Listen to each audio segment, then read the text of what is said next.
एक बार की बात है जब कन्हैयापुर नाम के एक छोटा सा गांव हुआ करता था।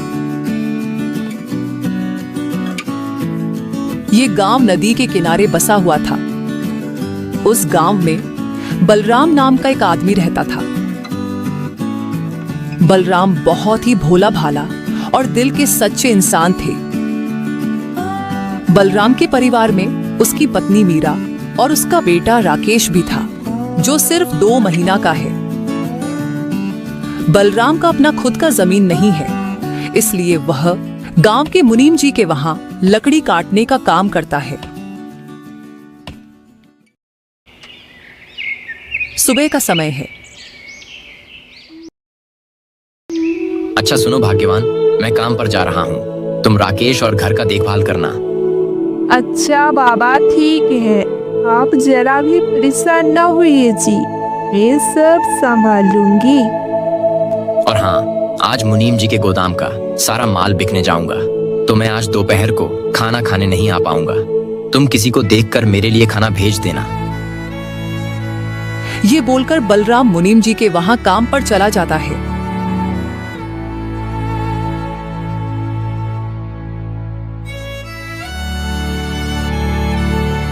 फिर जब दोपहर होता है, आज तो कोई भी नजर नहीं आ रहा, इसके हाथ खाना देने भेजूं।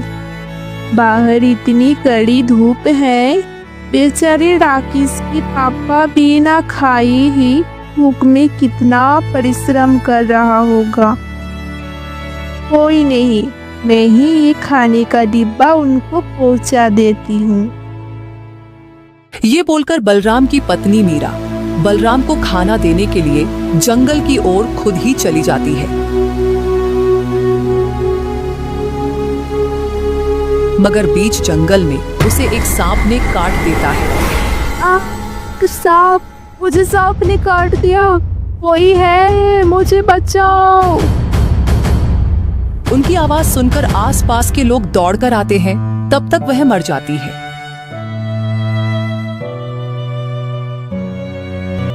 एक आदमी दौड़ते हुए बलराम के पास आता है। बलराम, ओ बलराम, अभी अभी खबर सुना कि तुम्हारी पत्नी को सांप ने काट लिया। क्या? बलराम ये सुनकर चक जाता है और तुरंत वहां से चला जाता है।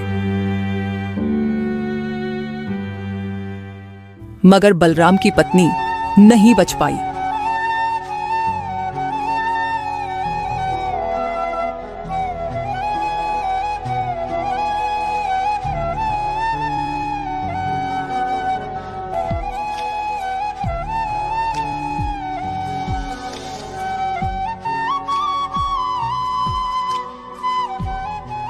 सब कुछ खत्म हो गया। मीरा, तुम मुझे और राकेश को छोड़कर चली गई। अब हम कैसे रहें तुम्हारे बिना? अपनी पत्नी के मर जाने के बाद बलराम बहुत ही दुख के साथ अपने जीवन बिताने लगा। ऐसे ही बहुत साल बीत जाता है।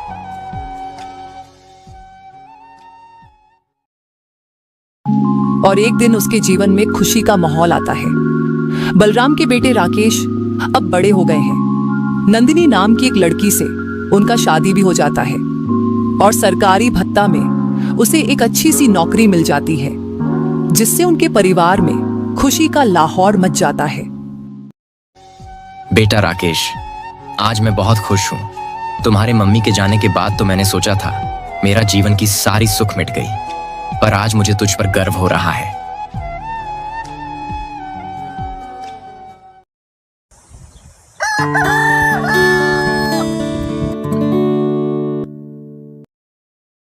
अरे नंदिनी, ये लो पैसा, जाकर अलमारी में रख दो। अरे बाप रे, इतना पैसा तेरे पास कहां से आया? मैं जानता हूं कि तू नौकरी करता है, पर इतना तनख्वाह तो नहीं मिलता है। तू मुझे सच सच बता। अरे छोड़िए ना पिताजी, इससे आपका क्या मतलब है?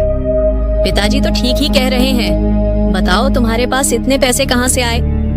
अरे ये लोगों से लिया हुआ खुद का पैसा है, और देखना हम लोग जल्द ही बहुत अमीर हो जाएंगे। मुझे तुझसे यह उम्मीद नहीं था। तू जिस गांव में पैदा हुआ है, उसी गांव के लोगों से तूने लूटना शुरू कर दिया। क्या मैंने तुझे यही सिखाया था? पिताजी, आजकल घुस का ही तो जमाना चल रहा है। जो जितना लूटता है वह उतना ही आगे निकल जाता है, और जो नहीं लूटता है वह पीछे रह जाता है। आप ही बताओ इसमें गलत क्या है? पैसा तो मिल रहा है ना, और क्या? नहीं, तू बहुत गलत कर रहा है। जो व्यक्ति मेहनत करके सफलता प्राप्त करता है वही ज्यादा दिन टिकता है, और जो यह सब 2 नंबर का धंधा करके लोगों से लुटता है, जीवन में वह कभी भी सफलता प्राप्त नहीं कर पाते हैं। पिताजी, आप ज्यादा ज्ञान न दीजिए। आपको हमारे साथ रहना है तो रहिए, वरना घर छोड़कर चले जाइए। अरे आप कैसे बेटे हो जो अपने पिताजी को घर से निकलने की बात कर रहे हो? हाँ हाँ, बहुत हुआ तुम्हारा नाटक। तुम्हें भी इस घर पर रहना है तो रहो, वरना चली जाओ। नहीं नहीं बेटी, मेरी वजह से तुम लोग अपने आप से झगड़ा मत करो। मैं यहाँ से चला जाता हूँ।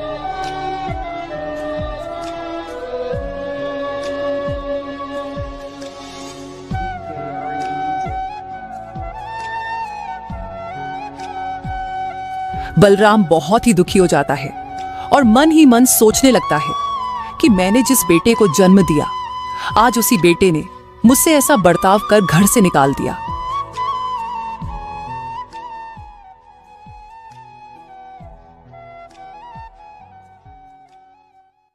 फिर बलराम घर से निकलकर जा रहा होता है।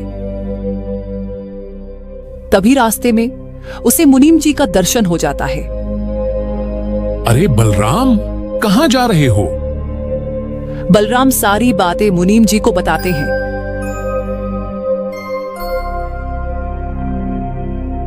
ये बहुत गलत बात है। बलराम, तुमने जिस बेटे को पाल पोस के इतना बड़ा किया, उसने तुम्हारे साथ ही ऐसा बर्ताव किया। बलराम, तुम्हें कहीं जाने की जरूरत नहीं, तुम चलो मेरे साथ। नहीं नहीं मुनीम जी, मैं यहाँ नहीं रह सकता हूँ। मैं कहीं दूर रहूंगा। ये बोलकर बलराम वहां से चला जाता है।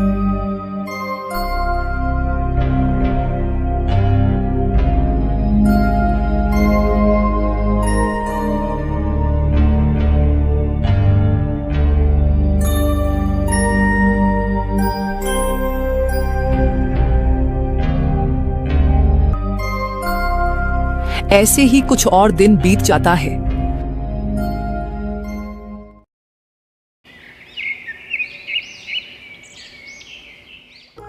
एक दिन मुनीम जी बलराम से मिलने के लिए जंगल की ओर झोपड़ी में जाता है।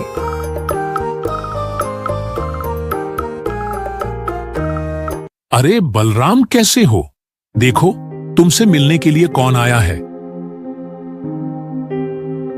फिर बलराम जब झोपड़ी से बाहर निकलकर देखता है तो वह आश्चर्यचकित रह जाता है। राकेश, नंदिनी, तुम लोग यहाँ पर? पिताजी, मुझे माफ कर दीजिए। मैंने आपका बात नहीं माना, आपको बहुत भला बुरा कहा। इसलिए देखो ना, सरकार ने हमारे लोन की वजह से घर भी छीन ली। अब हमारे पास रहने का भी जगह नहीं है। पिताजी, मुझे जो सजा देना है दीजिए, और आपसे कभी भी मुझे दूर न कीजिए। कोई बात नहीं बेटा, तुझे तो अब जीवन का सबक मिल गया ना। और बेटा राकेश, एक बात हमेशा ध्यान में रखना कि चाहे जीवन में कुछ भी हो जाए, पर एक पिता कभी भी अपने पुत्रों को मुसीबत में नहीं देख सकता।